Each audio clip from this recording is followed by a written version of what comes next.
Par contre, il ne faudra pas dépasser le trait. Et puis les grands enfants doivent couper tout leur portable. C'est fait? Personne n'a rien oublié.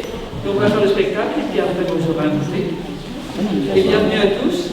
Ravi de vous avoir avec nous, avec ce beau soleil.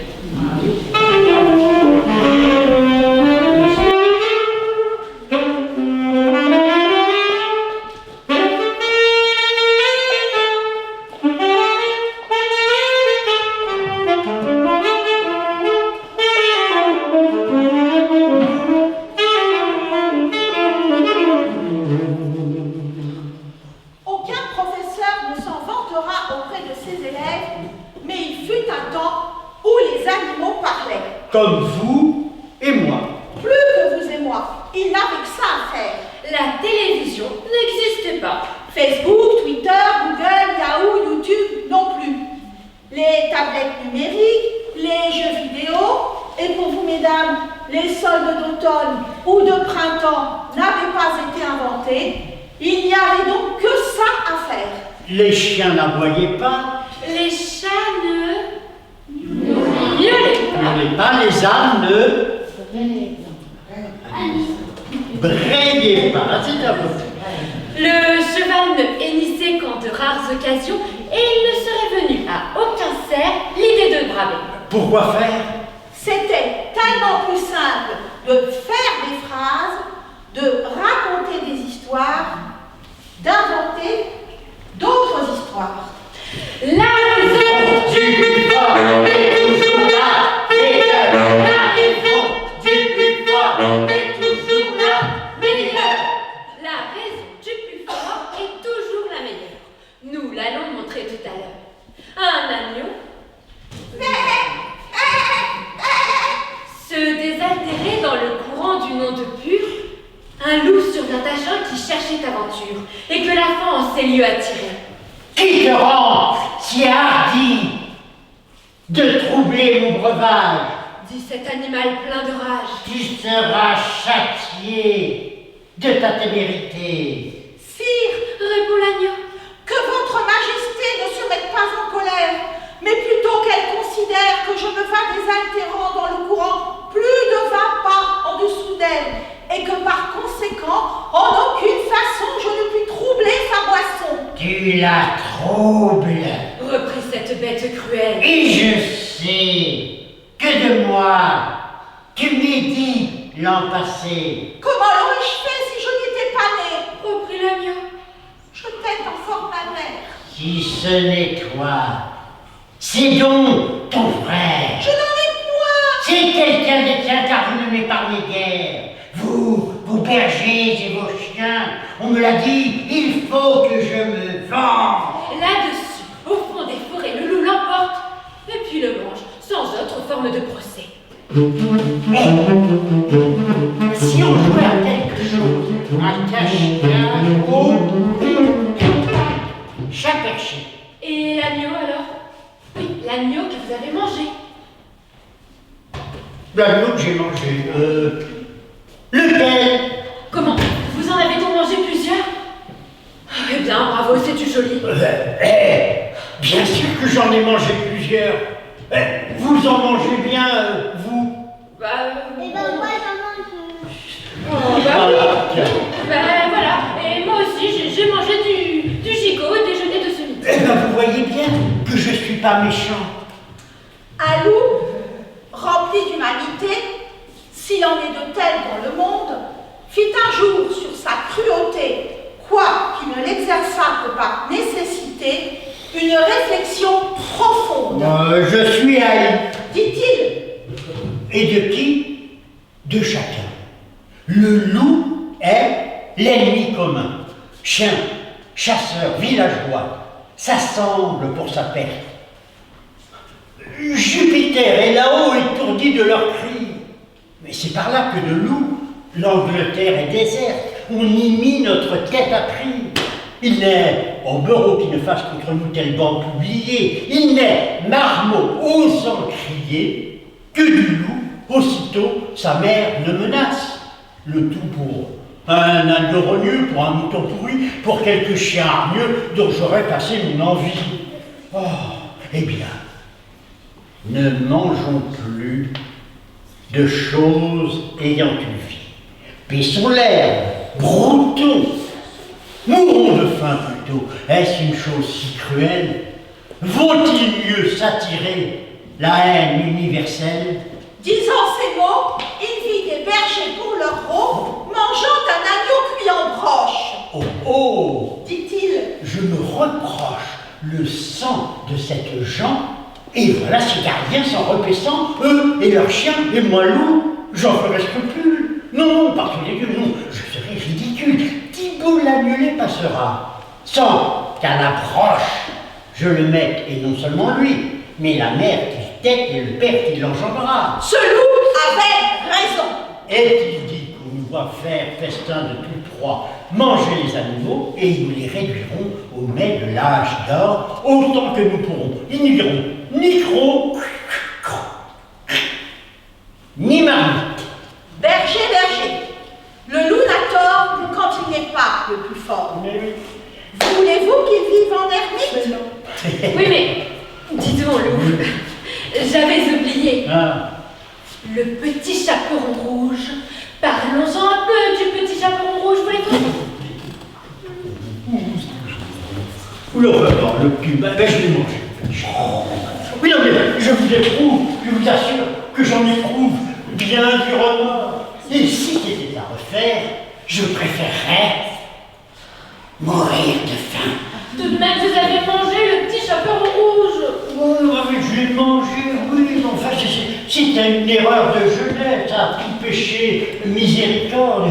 Et puis, si vous saviez les tracas que j'ai eu à cause de la petite...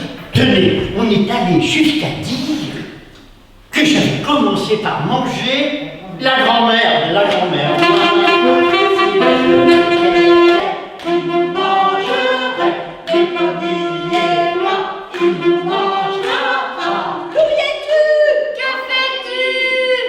Je mets ma culotte.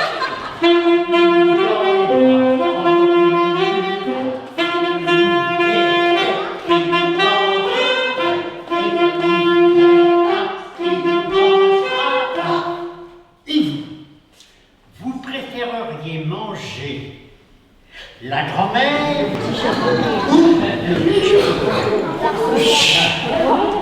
très mauvais. Oui, vous préfériez manger non, pas le loup, ou un agneau tendre rôti au four. Je vous conseille plutôt les insectes.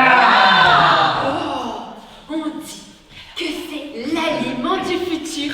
Ça croustille, ça a un bon goût de poulet, termites, Et secret. pourquoi pas des cigales?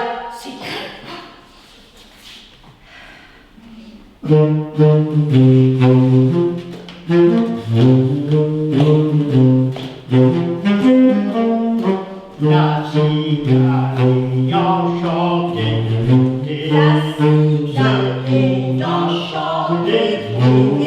quand la vie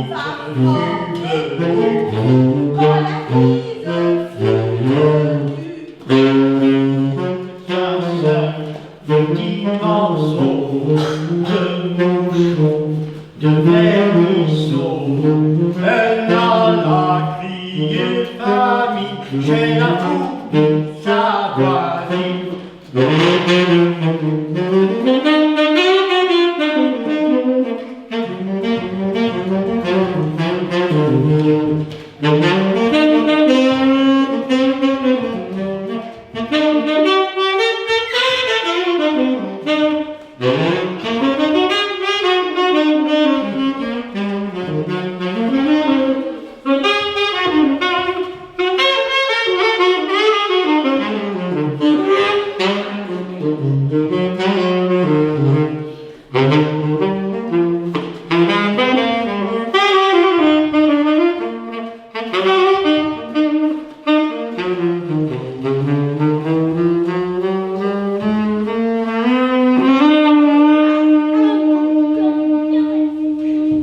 La cigale, ayant chanté tout l'été, se trouva fort dépourvue quand la bise fut venue.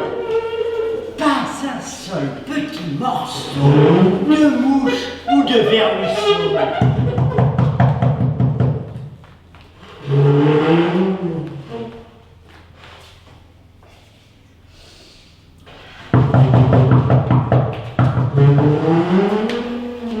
Elle alla crier famine chez la fourmi sa voisine.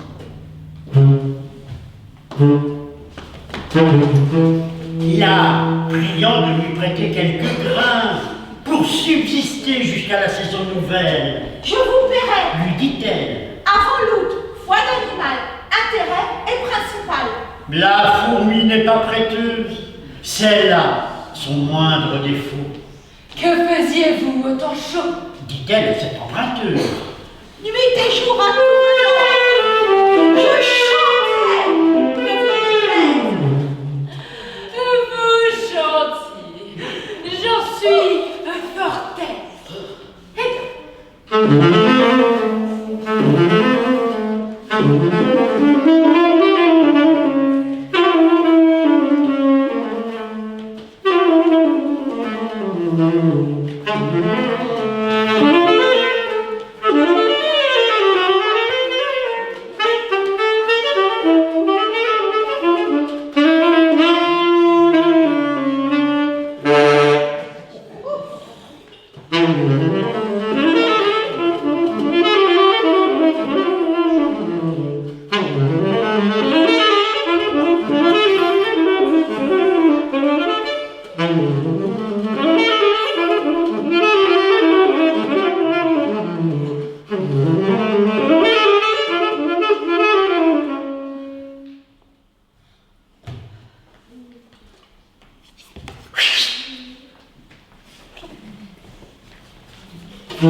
La fourmi veut pardonner son gain.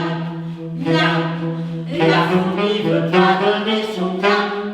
Miam. La fourmi n'est pas prêteuse, c'est une vieille embêteuse. Plutôt folle de donner un grain. La fourmi veut pardonner son gain. Miam. La fourmi veut pardonner son gain. Miam. Ses parents avaient du père, les troupeaux crus sont les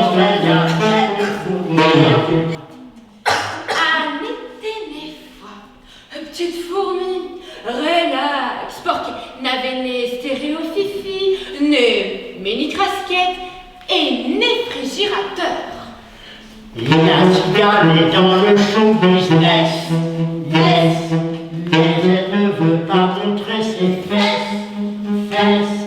Alors qu'on bouffait quand même, elle va au buffet du midi, elle butine dans les cocktails. La fourmi veut pas donner son gain. fort bien pourvu lorsque la bise fut venue. Elle en avait à droite, elle en avait à gauche, dans plusieurs établissements. Restait à assurer un fécond placement.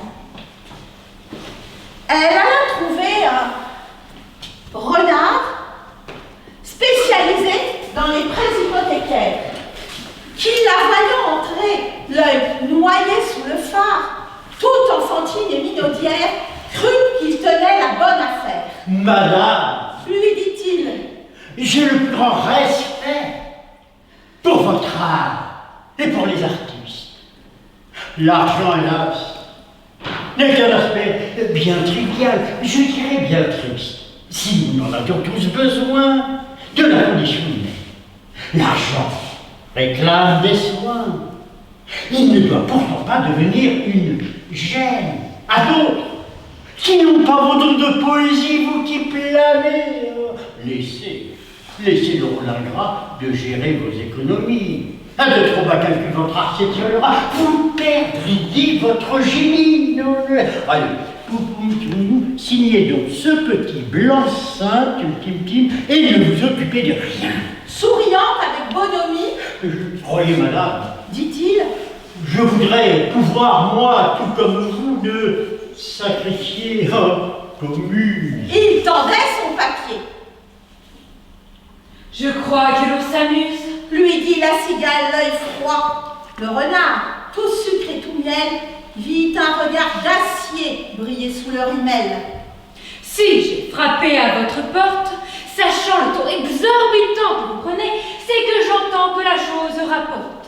Je sais votre taux d'intérêt, c'est le mien. Vous l'augmenterez légèrement pour trouver votre bénéfice. J'entends que mon Tador grossisse. J'ai un serpent pour avocat. Il passera demain discuter du contrat. L'œil perdu, ayant vérifié son phare, drapé avec élégance dans une cape de renard que le renard feignit de ne pas avoir vue, elle précisa en sortant. Je veux que vous prêtiez aux pauvres seulement. Ce dernier trait rendit au renard l'espérance. Oui, Conclut la cigale au sourire charmant. on dit qu'en cas de non-paiement d'une ou l'autre des échéances, c'est eux dont on vend tout le plus facilement. Maître renard, qui se croyait cynique, s'inclina. Mais depuis, il apprend la musique.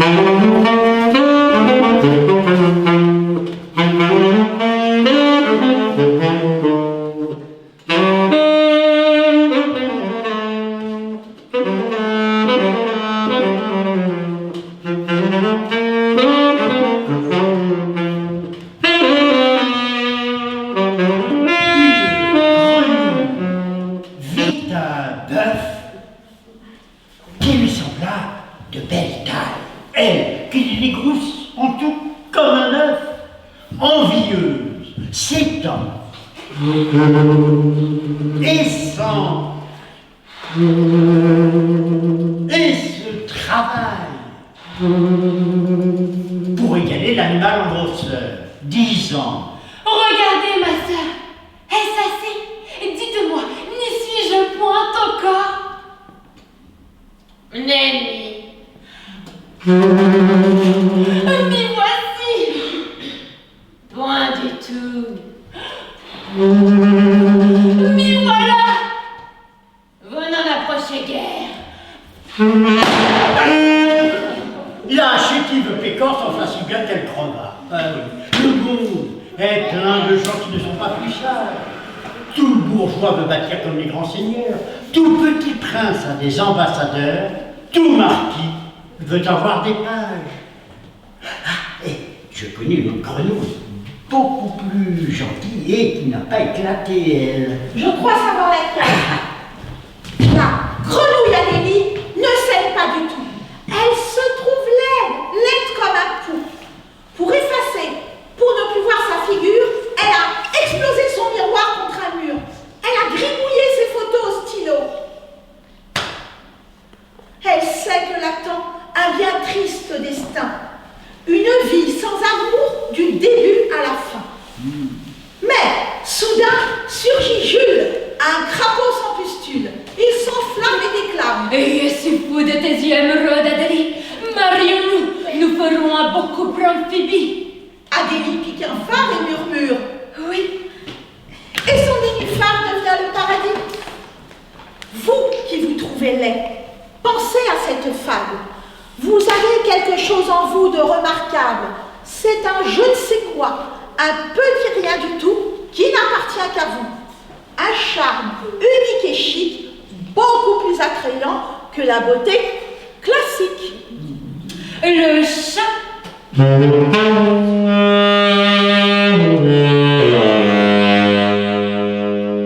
La belette.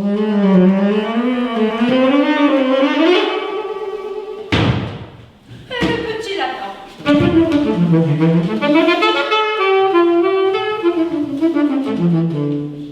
Du palais d'un jeune lapin, Dame Belette un beau matin s'empara. C'est une rusée. Le maître étant absent, ce lui fut chose aisée. Elle porta chez lui ses pénates, un jour qu'il était allé faire à l'aurore la cour, parmi le thym et la rosée.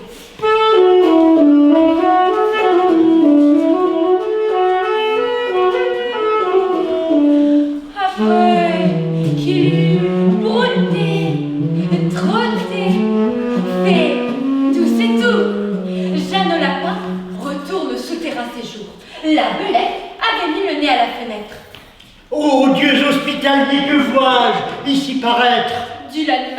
passer du paternel logis. Oh là, madame la belette, que l'on déloge sans trompette ou je vais avertir tous les rats du pays. La dame au nez pointu répondit que La terre est au premier occupant. c'était un beau sujet de guerre qu'un logis où lui-même il n'entrait qu'en rampant. Je voudrais bien savoir, Dit-elle. quelle loi on a pour toujours fait l'octroi à Jean, fils ou neveu de Guillaume, plutôt qu'à moi? Jean Lapin allégua la coutume et l'usage, Ce sont leurs lois dit-il. qui m'ont de ce logis rendu maître et seigneur et qui de père en fils l'ont de Pierre à Simon à moi Jean transmis. Le premier occupant est une loi plus sage. Or bien, sans crier davantage, rapportons-nous Dit-elle. à Ramina Grobis. C'était un chat. Vivant.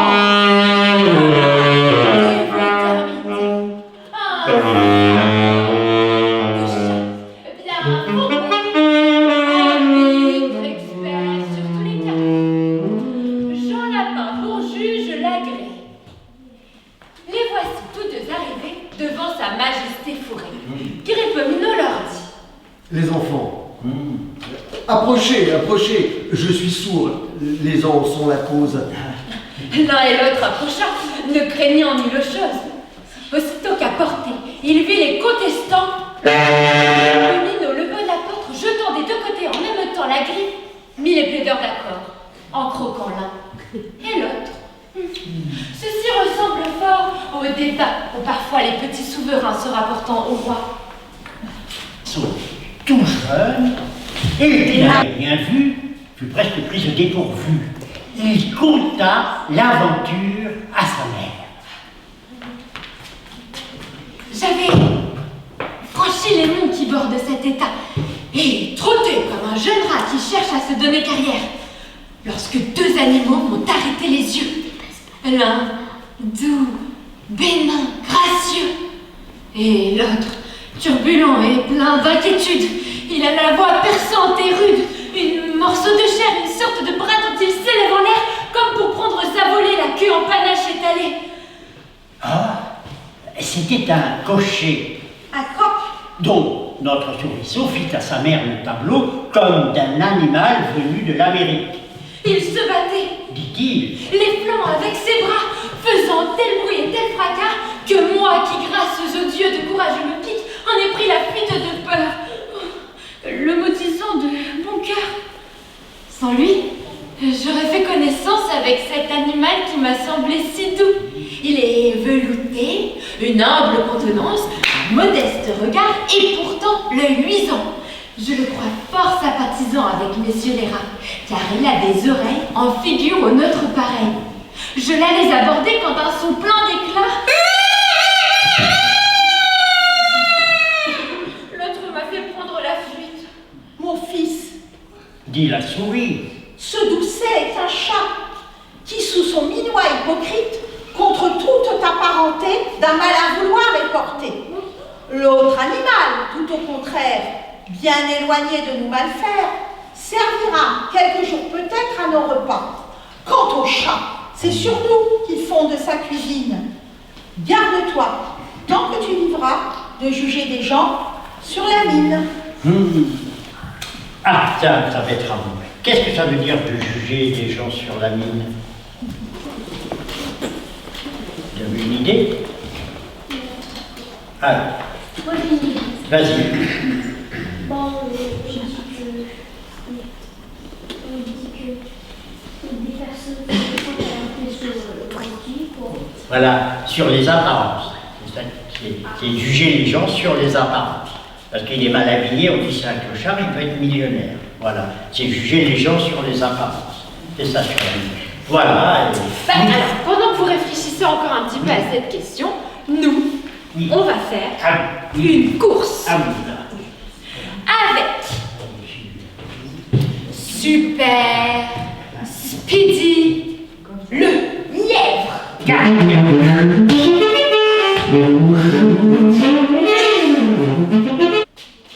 La tortue. Doucement,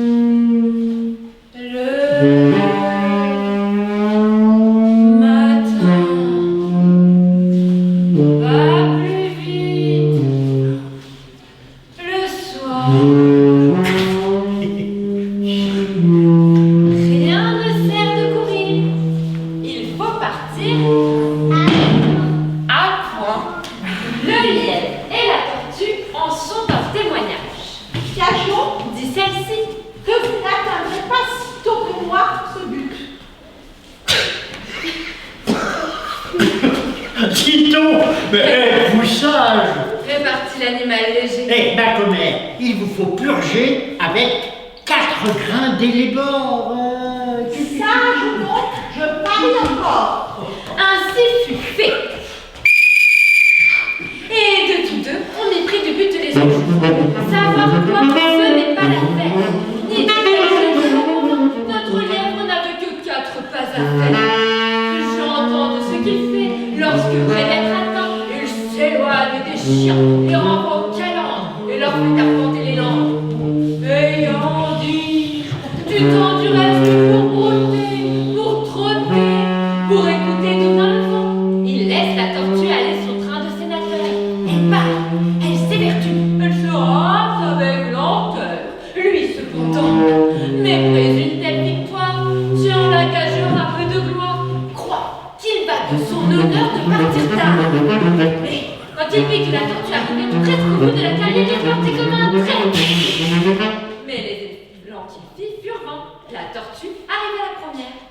Eh bien, avais-je pas raison? De quoi vous sert votre vitesse? Moi, l'emporter. Et que serait-ce si vous portiez une maison? Pourquoi les apparences sont trompées? L'aide et le chat-huant, leur querelle cessèrent et firent tant qu'ils s'embrassèrent. L'un jura, foi de roi, l'autre, foi de hibou, qui ne se goberaient leurs petits que d'hyprou. Connaissez-vous les miens? Répartit l'oiseau de Minerve. Non. Dit l'aigle. Tant pis, Reprit le triste oiseau. je crains en ce cas pour leur peau. C'est hasard si je les conserve. Comme vous êtes roi, vous ne craignez qui ni quoi. Roi ou Dieu, mais quoi qu'on en dise, tout en même catégorie. Adieu, mes nourrissons, si vous les rencontrez. Peignez-les-moi. Dit l'aigle. Ou bien me les montrer. Je n'y toucherai de ma vie. Le hibou répartit. Mes petits sont mignons, beaux, bien faits et jolis, surtout leur compagnie. Vous les reconnaîtrez sans peine à cette marque. Car il vient de l'oublier que sans vous, vous la maudite barque La mort. n'entre point dans ma maison. Il advint qu'au hibou, Dieu donna géniture, de façon qu'un beau soir qu'il était en pâture, notre aide aperçut d'aventure, dans les coins d'une masure, ou dans les trous d'une roche dure, je ne sais lequel des deux, de petits monstres fort hideux, rechignés, un air triste, une voix mégère. Ces enfants ne sont pas Dit l'aigle. à notre ami Crocolé. Le galant n'en fut pas aligné. Ses repas ne sont point repas à la légère. Le hibou de retour ne trouve que les pieds de ses chers nourrissons, hélas, pour toute chose. Il se plaint et les dieux sont par lui suppliés de punir le brigand qui de son deuil est cause. Quelqu'un lui dit alors: N'en accuse que toi, ou plutôt la commune loi, qui veut que l'on fasse de son semblable bio et aimable. Tu fis de tes enfants à l'aigle ce portrait. En avait-il le moindre trait? C'est difficile de voir la vérité, à moins qu'il y ait plusieurs façons de voir. Et si c'était parce que l'amour se mêle toujours de folie?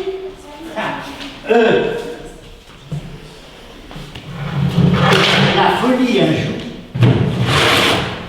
jouait avec l'amour. Celui-ci n'était pas encore privé de ses yeux. Une dispute vint. L'amour veut que là-dessus, on assemble le conseil des dieux. L'autre n'eut pas la patience. Elle lui donna un coup si furieux qu'il en perd la clarté des cieux. Vénus en demande vengeance. Femme et mère, Vous pouvez juger de ces cris. Les dieux en furent étourdis, et Jupiter et Némésis, et les juges d'enfer, enfin toute la bande. Elle représenta l'énormité du cas. Mon fils sans un bâton ne pouvait faire un pas. Nulle peine était pour ce crime assez grande. Le dommage devait être aussi réparé. Quand on eut bien considéré l'intérêt du public, celui de la partie, le résultat de la suprême cour Fut de condamner la folie à servir de guise à la peine pour le pied, les gelés, l'avance, on considère tout à la fin. On se plonge soir et matin dans la fontaine de jouvence. Le père ne craint plus ce défunt tant chéri. Mais, comme il ne parlait de rien à notre belle, Où est donc le jeune mari que vous m'avez promis? dit-elle, l'amour, l'amour, l'amour, toujours l'amour et toujours la folie. Un monde guidé par la raison pure deviendrait tellement triste et même monstrueux, surtout si la raison est corrompue par l'argent. Comme le dit si bien Monsieur de La Fontaine dans les derniers vers du philosophe, cite Contre de tels gens, quant à moi, je réclame. Ils ôtent à nos cœurs le principal ressort. Ils font cesser de vivre avant que l'on soit mort.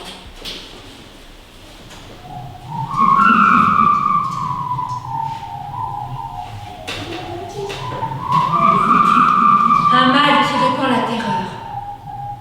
Mal que le ciel, en sa fureur, inventa pour punir les crimes de la terre. La peste, puisqu'il faut l'appeler par son nom, capable d'enrichir en un jour l'acquérant, faisait aux animaux la guerre, et ils ne mouraient pas tous, mais tous étaient frappés. On n'en voyait point d'occupés à chercher le soutien d'une mourante vie. Nul mets n'excitait leur envie, ni loup, ni renard, n'épiait la douce et innocente proie. Les tourterelles se fuyaient, partant plus d'amour, plus de joie. Le lion tint conseil et dit Mes chers amis, le ciel a permis pour nos péchés cette infortune que le plus coupable de nous se sacrifie au trait du céleste courroux. Peut-être il obtiendra la guérison commune. Le ciel nous fait voir de pareils accidents qu'il se passe de tels dévouements. Ne nous flattons donc point. Voyons sans indulgence l'état de notre conscience. Pour moi, satisfaisant mes appétits gloutons, j'ai dévoré force mouton. Que m'avait-il fait? Une offense. Et même, quelquefois il m'est arrivé de manger le berger. Je me dévouerai donc s'il le faut. Mais je pense qu'il est bon que chacun s'accuse ainsi que moi, car on doit souhaiter selon toute justice que le plus coupable périsse. sire, dit le renard. vous êtes trop bon roi. Vos scrupules vous font voir trop de délicatesse. Eh bien, manger mouton, canaille, saute espèce, est-ce un péché?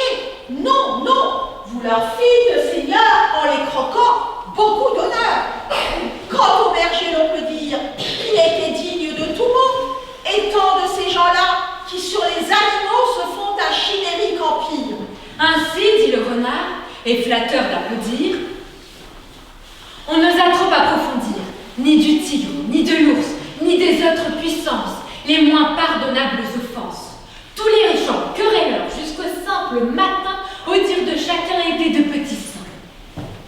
L'âne vint à son tour et dit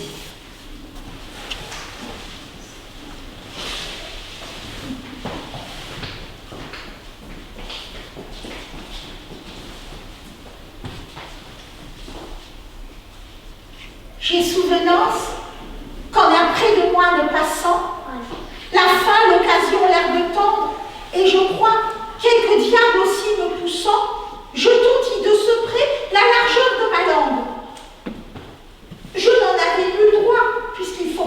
tablette.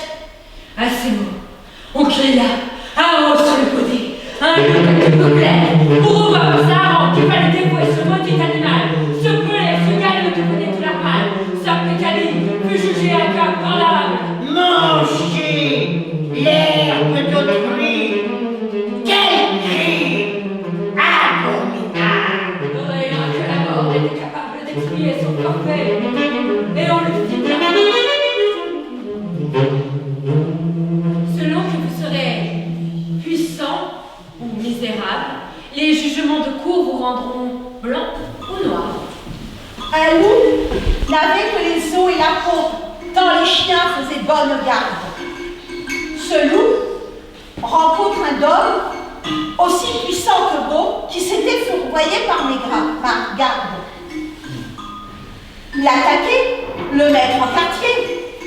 Sire Loup lui fait volontiers, mais il fallait livrer bataille, et le matin était de taille à se défendre hardiment. Le louveteau l'aborde humblement, entre en propos, et lui fait compliment sur son embonpoint qu'il admire. Et il ne tiendra qu'à vous grossir, d'être aussi gras que moi. Répartit le chien. Quittez-les-moi. Ah, vous ferez bien, vos pareils sont misérables. Cancres, airs et pauvres diables, dont la condition est de mourir de faim, car quoi, rien d'assuré, point de franche l'épée, tout à la pointe de l'épée. Allez, suivez-moi, et vous aurez un bien de la chasse aux gens portant bâton et mendiant. Flattez ce du logis à son maître complet. Moyennant quoi votre salaire sera force relief de toutes les façons, os de poulet, os de pigeon, sans compter de maintes caresses. Le loup est parti. C'est parti. Le loup déjà se forge une félicité qui le fait pleurer de tendresse. Qu'est-ce que Ça cela? faisant, il vit le col du chien pelé. Qu'est-ce que cela? Dit le loup. Rien, Comment? Rien. peu de choses. Mais encore? Le collier dont je suis attaché de ce que vous voyez est peut-être la cause. Attaché? Dit le loup. Vous ne courez donc pas où vous voulez? Pas toujours, mais qu'importe. Il importe que si bien, que de tous vos repas je n'en dois en aucune science et n'en voudrais pas même à ce prix un trésor. Cela dit, maître loup s'enfuit et court encore.